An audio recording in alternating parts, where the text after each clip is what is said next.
بسم الله الرحمن الرحيم. الحمد لله رب العالمين. الصلاة والسلام على أشرف الأنبياء والمرسلين نبينا محمد وعلى آله وصحبه أجمعين ومن تبعهم بإحسان إلى يوم الدين، وبعد. السلام عليكم ورحمة الله وبركاته. كبجمو جالتمو وبليوكي يك مسلمة bakka jirtan hundatti nagaha rabbii keenna isiniif hawwaa. Ardhaantana fadlii guyyaa Arafaa sadarkaa guyyaa Arafaa qabuu irraahii dubbanna jecha. Akkuma beekamu rabbiin keenna subhaanahu wa ta'aalaa baatil raahii baatii caalchise guyyaarraallee guyyoota fiffilamoo taasise. Guyyoota fiffilamoo kana keessaa guyyaawwan kurnan baatii Dhulhijjaati. Isii keessaahi guyyaa saglaffaadhaa guyyaa Arafaati. Guyyaan saglaffaa guyyaan baatii Dhulhijjaa keessaa guyyaa Arafaataa jechaadha, ka muslimtoota biratti akkaan beekamaa ta'e. Innis guyyaa dhaabbannaa muslimtootaatii hajjii guddoodhaaf, guyyaa hajjii guddoo dhaabbatanii jechaadha. Akkuma nabiin keenya nagaaf rahmanni isaan irra haa jiraatu jedhan, alhajju Arafa, hajjimmaanuu Arafa dhaabbachoodha jedhan. Maaliif? Dalaggoon guddaan achitti raawwatamti waan taateef jecha. Akkuma san guyyaa kana keessa guyyaan kun khayraata hedduuf keessatti qabatee dhufe jechaadha. Nabiin rabbi nagaaf rahmanni isaan irra haa jiraatu maal jedhani? Khayru du'aa'i du'aa'u yawmi Arafa. Irra filatamtuun du'aa'ii guyyaa Arafaati. Du'aa'ii kadhannaa guyyaa Arafaati jedhan. Nabiin rabbi nagaaf rahmanni isaan irra. Wa khayru maa qultu ana wan nabiyyuuna min qablii لا إله إلا الله وحده لا شريك له له الملك وله الحمد وهو على كل شيء قدير.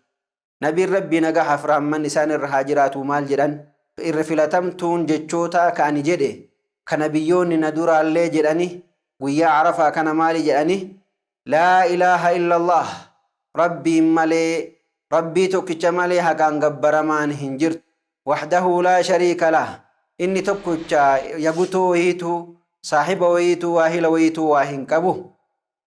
Lahul mulku mootumti hundumtuu isumaafi walahul hamdu faaruulleen isumaafi wahuwa calaa kulli shay'in qadiir. Waa hundaayyuu rabbiin keenna subhaanahu wa ta'aalaa dandahaadha jedhanii jecha. Ammallee sadarkaa guyyaan tun qabdu irraahi rabbiin keenna subhaanahu wa ta'aalaa guyyaa kana keessa gabroota hedduu ibidda irraahi bilisa baasaa jechaadha. Rabbiin keenna subhaanahu wa ta'aalaa diliiwwan waggaa lamaa namaaf araarama jechaan. An Abii Qataadata anna nabiyya sallallahu alayhi wa sallam qaala. Abbaan Qataadaa jedhee nabiin rabbi nagaaf rahmanni isaan irra haa jiraatu jedhan, siyaamu yawmi Arafa ahtasibu ala Allahi an yukaffira sanata allatii qablahu wa sanata allatii ba'da. Nabiin rabbi nagaaf rahmanni isaan irra haa jiraatu mal jedhani صومنا قويا عرفا ربي خير ريه خجيلا ربي خير رتيه الرقادة أن يكفر أكنا فرار مدليوان بردر بتيتي في تيسيبو دل جرتو ربين كيا أكنا فرار مخجيلا جلاني يجار حديثني صحيح. قنيان عرفا أما اللي أكما بيكمو باتي وان ربي براتي أكان كبجمتو تاتي خيسة أشهر حرم تجر أمتو خيسة هي isii tokko keessatti argama. Isiilleen takkaahu guyyaan baatiileen akkaan filatamtoo rabbi biratti ta'anii isiin afurii. Isiin arfan san keessaahi isii takka keessatti argamti. Isiilleen Dhulhijjaadha. Baatiileen rabbi biratti akkaan filatamtoo ta'an tami yoo jennee Dhulqicdaa fi Dhulhijjaa, akkuma san Muharramii fi Rajaba. Guyyaan Arafaa ammoo akkuma beekamu Dhulhijjaa keessatti argama jecha. Ammallee guyyaan Arafaa baatiilee hajjii keessatti argama. baatiilee hajjiidhaa kan jennu Shawwaalii fi Dhulqicdaa fi Dhulhijjaadha. Ammallee akkuma san Dhulhijjaa kana keessatti argama jechaadha guyyaan Arafaa jecha. Guyyaa Arafaa kana keessa rabbiin keenna subhaanahu wa ta'aalaa diin keenna kan guute. Akkuma san qananii isaallee kan irratti taasise. Qananii isaallee kan irratti badhisee jechaadha. Akkuma Qur'aana isaa keessatti jedhe al-yawma akmaltu lakum diinakum wa atmamtu alaykum ni'matii ورضيت لكم الإسلام دينا. إسين جتو ويا خنا خيس بوتي جتار أكا يهوديتش وهي عمر بن الخطاب رضي الله عنه برد في مال جرين يا أمير مؤمن توتا آيات تكتو جرا كتابة كيسن كيست سنكراتا إسين سن وصنو في أمة يهودات إفتاته سلا قويا إسي كان أكان كبنيا قويا إسي كان قويا عيدات آسفنا جده عمر التهمي جدّا عمر اللي رضي الله عنه إسين آيان نتبان تسوني تمي جده يقو غافتو يهوديتشي آيات أم دبر سنتنا قريب جدّا عمر بن خطاب اللي رضي الله عنه نجده إسي يوم كبوته في إيسات كبوته بيننا جده كيسين بوته نبي كنا رتلقى فرمان نسان الرهاجرات ويسين قيان إسين بوته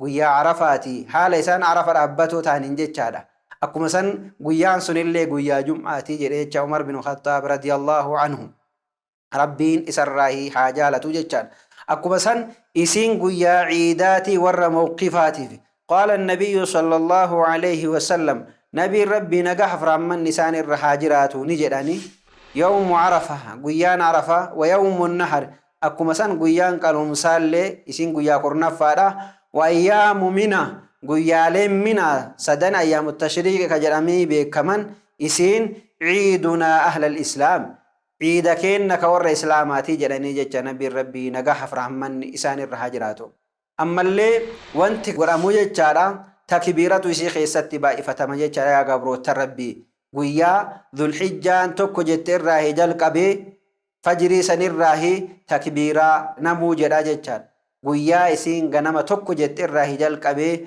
قبرتش خموه تكبيرة جدا جتار أكما أرمدورة صحابوني ككبجمون جالتمون عبد الله بن معمري في أبو هريرة انتهن هم بياني جتر سوقا كان يخرجان إلى السوق يكبران ويكبر الناس بتكبيرهما مال غرا سوق اتبهاني تكبيرا جلاني جچارا اكو سنم نلي إسان الرتل عليه جدا جچارا ماف كان قداني اكا امني تكبيراتنا جچوراف جچا تكبيران كجرمتو نمو كوبا ميساتي تكبيراتنا جدا وسو نمين بريتي ولتهم باياتيني جچورا كناف إن شاء الله قباب بناني وانتاني الراي دبچو بربادي خنما حقا سغنتا بريتين ولت ديبن واسمرت قولبا وآخر دعوانا عن الحمد لله رب العالمين وصلى الله وسلم على نبينا محمد وعلى آله وصحبه أجمعين والسلام عليكم ورحمة الله وبركاته. دعاة للهدى دنيا ودينا على منهاج خير المرسلين وبالحسنى نشق سبيل رشد إلى جنات رب العالمين.